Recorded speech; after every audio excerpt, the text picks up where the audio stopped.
Jeremy Greenspan, and I'm from Hamilton, Ontario, Canada. I've lived here basically my whole life. I do electronic music. Principally, for the last 12 years, I've had a band called Junior Boys, which I've done, well, I'm about to release fairly soon what will be our 5th record. And then I also do music with a musician named Jessie Lanza, and we do music together. And she is, I should say, we are completing her 2nd album, which will come out in 2016. And then I do music under my own name occasionally, just sort of dance music and electronic dance music. And then I mix other people occasionally. Junior Boys was a group I started with my friend John, who's no longer in the group, but I started it with my friend John. Just as a kind of fun thing to do. We were both into dance music and both into synth pop music and R&B and all sorts of stuff, and we wanted to synthesize all the things that we liked and did music as friends when we were in college. He was in college and I was in university, and we were just doing it for fun. But through contacts that I had made, friends that I had made in England, I was able to send demo songs of the stuff that John and I did to my friends, who were then sent along to people who are interested in music journalists, and then eventually to people in dance music record labels and stuff. And one guy liked it enough that he started a record label to put out our music. We did an album, and then John left and he's pursued other things. My longtime friend and a guy who I had made music with since the time I was a teenager, whose name is Matt Didymus, became another member of the group. So since the end of our first album, we've been the band, and we've done these albums since 2003. Well, this room I've had for, I don't know, the past 2.5 years. I used to have another room that was even smaller than this one. It always feels like a small room to me, but this is big compared to the other one I had. We, meaning myself and a couple other tech guys who've helped out, just sort of minimally designed this room to have a couple of slopes and different angles and stuff like that, and just piled all this gear into it. I mean, basically the big problem with the last space I had was that everything was becoming too much. But I've always liked somewhat small spaces because I like the cockpit feel of a studio. So I like to keep things quite dense and at my fingertips, so to speak. Yeah. So that was the thinking with this room. And even if I had a really big space, I think I would keep a control room pretty tight. Yeah, so I have a lot of synthesizers and a lot of drum machines and things like that. And a lot of these are things that I've bought over, my whole life, some of them. But principally, there's a whole array of keyboards and drum machines and samplers, and everything is patched into a central patch bay right there. Okay. So that I have access to everything in the studio. Making music, or the process of working on albums and stuff, satisfies a part of my brain that is probably connected to the same part that likes going antiquing. It's like, I go, and if I see something that's priced fairly and that I, quite frankly, have to own, then I will use that thing as an inspiration to work on music, which then will turn into a song. And then I have the kind of stalwart pieces of gear that I'll go to complete that song or whatever, the ones that I use all the time. I have this modular synthesizer here, and sometimes it's just buying a new module that can go into the modular synthesizer, or even thinking about a new way of using an old piece of gear. If I learn that there's some thing to do or some trick or something like that, then I'll try it out and see if I get a song about it. For right now, for example, I have this Octatrack sampler that I've only had now for 2 weeks, and so getting to learn how to use it has produced a couple of loops worth of material that either I'll turn into songs, or like the majority of stuff I do, will just get thrown out. We've always mixed, because we have so much analog equipment. Having a console was always important, just to be able to communicate with everything. But at a certain point, I think on our second album, near the end of the second album, we stopped mixing inside the computer, just rendering out tracks as we did on a sequencer, and started mixing live, doing analog mixdowns. So since that time, probably over 10 years now, I've had a number of consoles. We had a TL Audio console, with the vacuum tube console, and then we had the Toft ATB console, and so now I bought this SSL, and so this is the culmination of a sort of philosophy of working that I've had for a number of years, and realized that that this is indeed the way I want to work, and so I wanted to sort of make the leap, as it were, into having an SSL console. I think I'm different than some people in electronic music, who a lot of electronic music is mixed in the box, which allows for a huge amount of conveniences. It allows people to digest a mix and listen to it a long time and make changes to it whenever they want to, and to be able to recall it perfectly, and all of the things that everyone who works in the box knows, which is why they work in the box. For me, there's a number of reasons why I like to mix using an analog console. One is a sonic reason, where I just tend to prefer the sound of the mix. It's not my only reason, for example. One reason is that I much prefer the workflow of it, just having an analog console and using things. But for me, the most important thing is setting up a mix that sort of is a hybrid between the decisions you've made on your computer and then porting things out to all of your analog equipment, and then producing a mix that is in itself a type of, I think you said it before, a type of performance, where the mix is the thing, the mix is the performance, the mix is it isn't capturing the song, it's an intrinsic part of the song. A level of unpredictability is what you're introducing into the music, which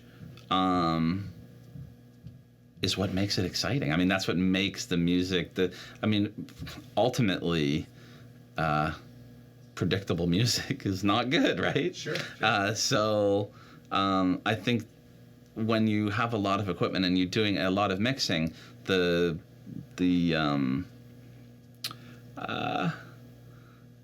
worry is that when you become too concerned with fixing everything, then you overfix everything to the point where you make stagnant music that doesn't have any life in it. And so for me, I like the notion that a mix happens. It's a moment in time that is recorded for all time. Right. And you don't have the luxury of going back and making those changes. And were you to make those changes, you would be reducing something. It's like, it's what people often talk about when they talk about the music from the pre-automation days that they like. That's right. Yeah. It's when you think about would you go back and take out all of the, if you were to like go back and remix Pet Sounds or something like that and take out all of the many, many mistakes that you can hear on that record, would it become a better record? Of course it wouldn't. I'm sort of trying to force that on my own music to some extent, to give myself that kind of, but at the same time trying to do as good a job as I possibly can. So it's not as though, I always laugh at people who, don't laugh, but I laugh at the idea of when people have plugins that introduce noise into their mixes or something like that, It's like with these Waves plugins, I do use them a lot. I love the Waves plugins, but they always have these analog feature that they have on them, which drives me crazy that I have to turn them off all the time. Because I don't want noise. I want a good, clean mix. I want everything to sound as good as it possibly can. But I know that those are my favorite types of mixes. The mixes that are as good as they possibly can be without being perfect. And I think of these ideals as mixes like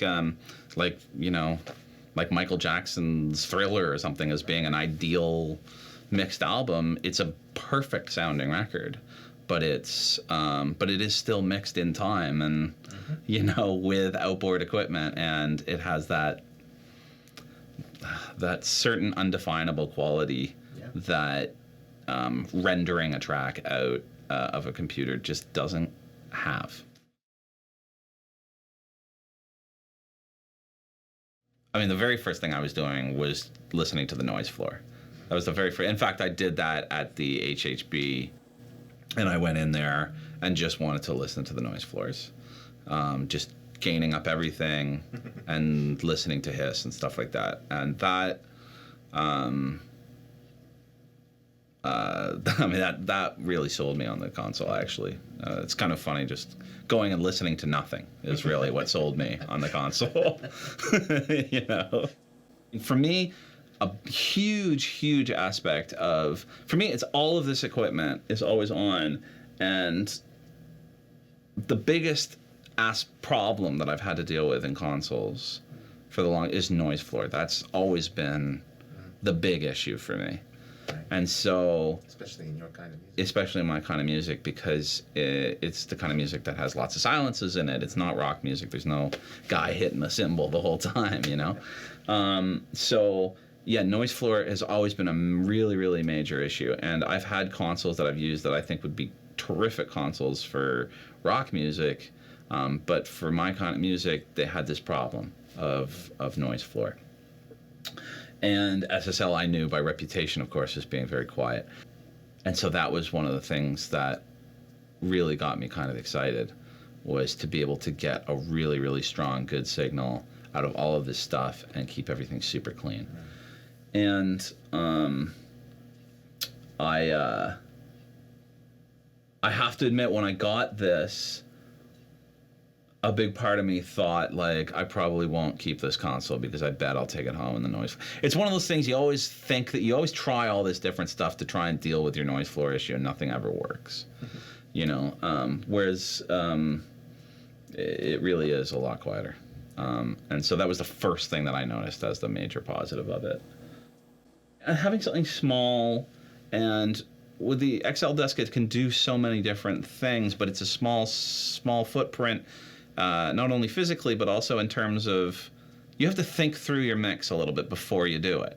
When you have a bigger console, I had a bigger console before, and you just sort of throw things out onto the faders, and you're not planning it out as much, which is kind of convenient, but ultimately it's kind of less big picture in some ways. When you learn about it, you get it's like the equipment thing I was talking about. Mm-hmm. You learn how to do one thing with a piece of equipment, and it just gets you so excited that you want to do it every time. And so I sort of got that way with parallel compression. Before I had the XL desk, for the last maybe year and a half or 2 years of mixing, I got really into parallel compression. But it's so easy on the XL desk that you can sort of A/B all this parallel stuff all the time. That it became a real way, especially with drums, of just getting things to just bounce. So a console that has all of this built-in parallel stuff for me was kind of exciting, and has definitely changed the way I worked. I think I was saying before, when I used to mix before, I was much more a person who thought about individual tracks coming up on individual channels and then dealing with those sounds individually and then sending them out to a mix. Whereas now I'm much more into grouping than I ever was before, especially the notion of mixing things into a grouped EQ, or and getting everything to fit together inside of a group, and then dealing with that group's. Whereas, it used to be I would only do drums that way. Now I'm sort of thinking in terms of doing everything into these sort of different kind of groups. That again was made much easier with the XL desk than the consoles I was using before. It's sort of hard to describe sonically what it does to a layman. And essentially, but beyond, when it's doing something beyond volume control, when it's coloring sound in this weird way, it's hard to describe, and I think parallel compression is even harder to describe. Because you sort of someone's asking, well, what are you doing? And you're not exactly controlling. You're creating this thing which creates movement in music. And ultimately, when you're making dance music, creating movement in all of the various parts, especially the parts that are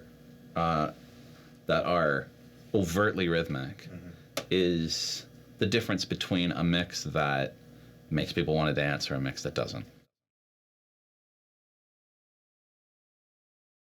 I never compressed my master bus.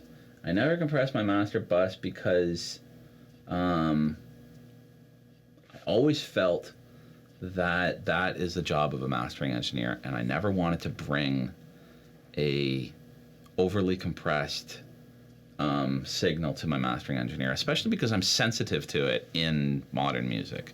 When you're mixing your own song, you're too involved in the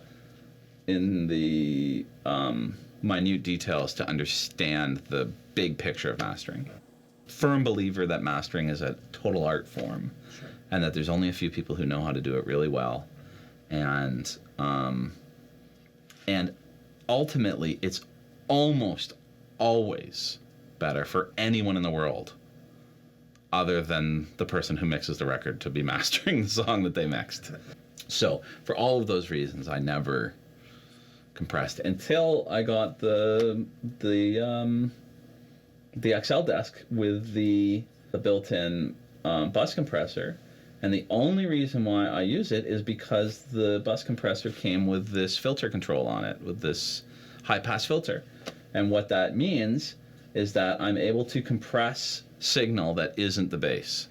And that, for me, is the big problem with master compression, is you're sacrificing bass a lot of the time. With this, I was able to do certain peak control stuff and to add a little bit of, again, life. Again, it's with me, I'm playing with my release times and getting a movement effect, and then bringing that down. But ultimately, it's about finding that little thing and then just dialing it back. But I never wanted to touch the bass, because the bass in dance music is just too important to mess with. I mean, for me, the real difference has been the workflow issue. And the workflow issue has to do with the sound insofar as I'm not I'm not trying to deal with problems all the time. By some measure, the best desk I've ever had. I mean, these are funny things. It's hard to know when you're doing your own mixes. But I'll just say this much: I finished a record. I brought it to my mastering engineer, and he said, "This is how I knew that I was happy with the console." He said, "What is the difference between these 6 songs and these other 2? Because these 6 ones sound a lot better than these other 2 songs that you brought." And the 6 songs he pointed out were all the ones I did on the SSL. When you buy something, you're just waiting for the moment where you know that you feel like you've been screwed. You know, like you buy something and you just think, okay, there's going to be this moment where I feel totally screwed, and I shouldn't have bought this thing. It was a massive mistake, you know. But this one I felt vindicated, because for me it was a lot of money to spend on a console, and I didn't want to feel like I got ripped off, you know.